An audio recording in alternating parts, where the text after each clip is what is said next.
We're making Maja blanca, and I don't know if it's the coconut or the corn, but there's just something that keeps me going back for more of this delightful creamy dessert from the Philippines. And to make it, we're gonna need a whole lot of different types of milk. We're gonna need regular old cow's milk, we're gonna need some coconut milk, some condensed milk, and some evaporated milk.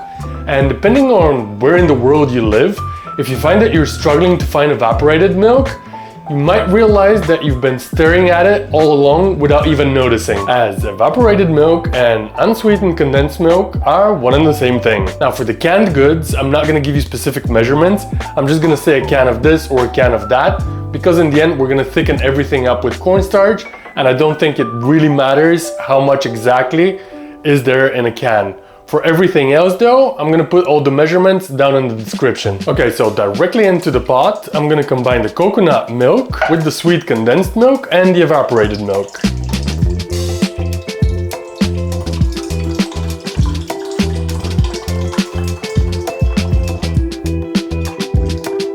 I'm also gonna add a can of sweet corn. This one says is 285 grams after it's been drained. So I'm gonna drain the kernels from the liquid and I'm gonna add the corn to the pot with the milks. Now this is not in the recipe that I found and I'm using today, but my instincts are telling me that I should add a pinch of salt and a little bit of vanilla. In this case, some dried vanilla seeds. Now this is not traditional, especially the vanilla, but my experience tells me that this is gonna be nice.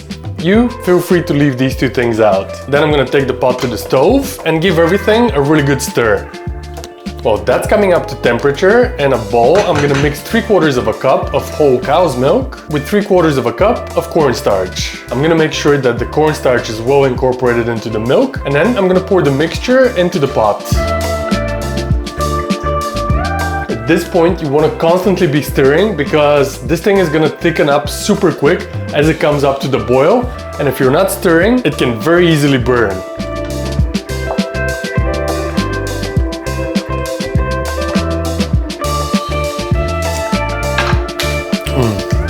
So good.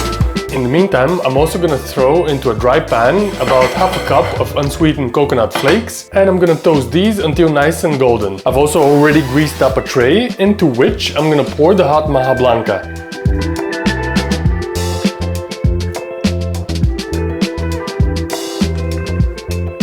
Then using the spatula again, I'm going to go over it and even out the surface. And while it's still hot and sticky, I'm going to sprinkle over the coconut flakes.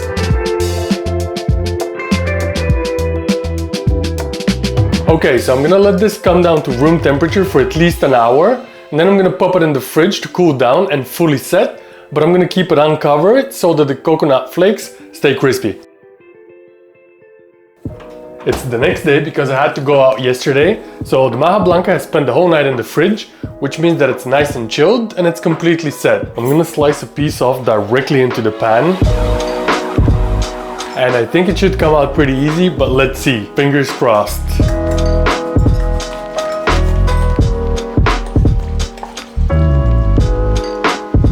Oh yeah, look at that. I'm just gonna add a little bit more of that coconut crisp.